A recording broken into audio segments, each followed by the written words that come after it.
part of your matching move kit, you'll receive a set of matching body part cards, a set of Ruben Says cards, and you will of course need your baby. Learning body parts is an important developmental milestone, and this kit has been designed to support your child in further developing these skills.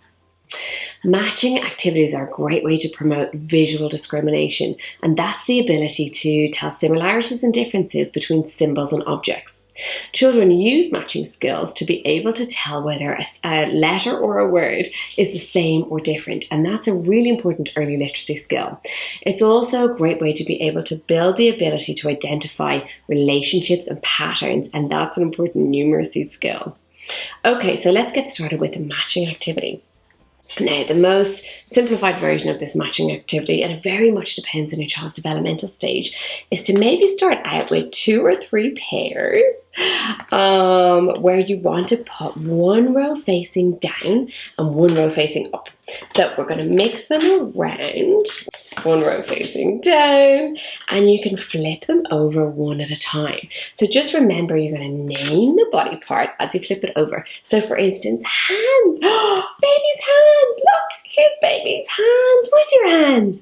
There's your hands. Remember, you're naming the body part repeatedly, and very crucially, you're pointing to it on your child's own body and you're letting them feel it on their own body. This is to make that real life connection. Okay, so hands.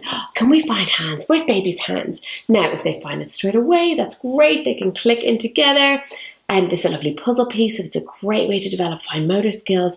Now, if they don't find it straight away, that's okay. Remember, this is not a test. This is a great way for you to further model more language. So for instance, here's baby's hands. Where are baby's hands?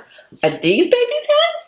No, they're not baby's hands, they're baby's eyes. So just remember to be as playful and as interesting as you can through this activity.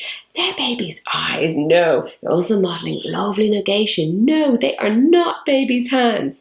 Next one, are these baby's hands? No, that's not baby's hands, that's baby's belly.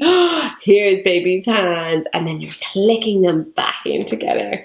Now, to step up the challenge in this activity, you could maybe add another set of cards, or you could flip them all over and you could create a memory game.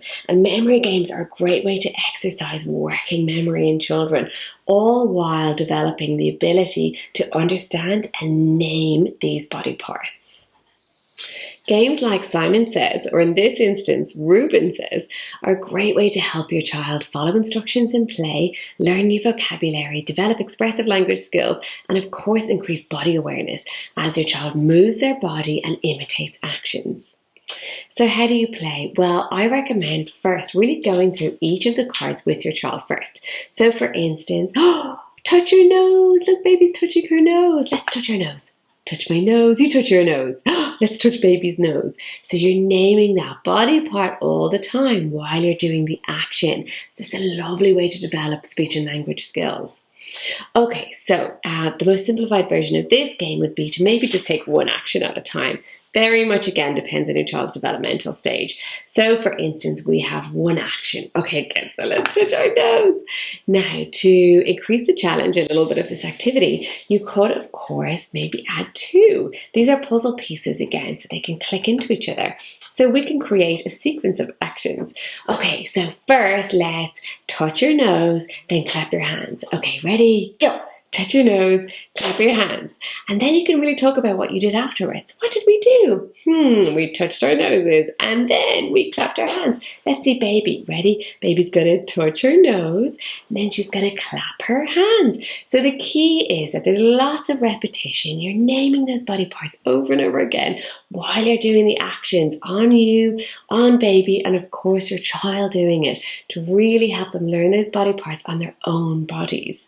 Now you can really increase the challenge a little bit by maybe adding another sequence. So for instance, okay, ready? What are we going to do next? We're going to touch your nose, clap your hands, and stamp your feet. Okay, ready? Go. Touch your nose, clap your hands, stamp your feet. You can go as fast as you want, really, to kind of bring this lovely high energy and increase the challenge a little bit more again.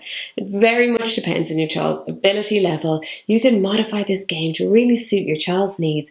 The most important thing is that they're feeling their bodies move in space while you're naming those body parts.